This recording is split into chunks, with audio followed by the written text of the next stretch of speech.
MLA కృషితో ఎట్టకేలకు road నిర్మాణం.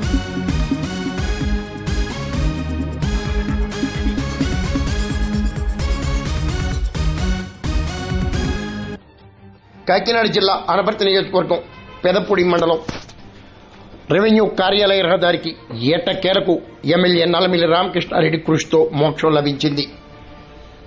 హై స్కూల్, రెవెన్యూ కార్యాలయం, మహిళా సమాఖ్య, వ్యవసాయ శాఖ, ఆర్డబ్ల్యూఎస్ వంటి ప్రధాన కార్యాలయాలు కలిగిన ఈ రహదారికి ఎన్నో ఏళ్లుగా రోడ్డు లేని దుస్థితి నెలకొంది. వివిధ ప్రాంతాల ప్రజలు, అర్జీదారులు తీవ్ర ఇబ్బందులకు గురవుతుండగా ఏటకేలకు అనపర్తి ఎమ్మెల్యే నల్లమిల్లి రామకృష్ణారెడ్డి ఆదేశాల మేరకు ఆయన ఆధ్వర్యంలో రోడ్డు నిర్మాణాన్ని చేపట్టారు. ప్రజలు సర్వత్రా హర్షం వ్యక్తం చేస్తున్నారు. చేస్తున్నాడు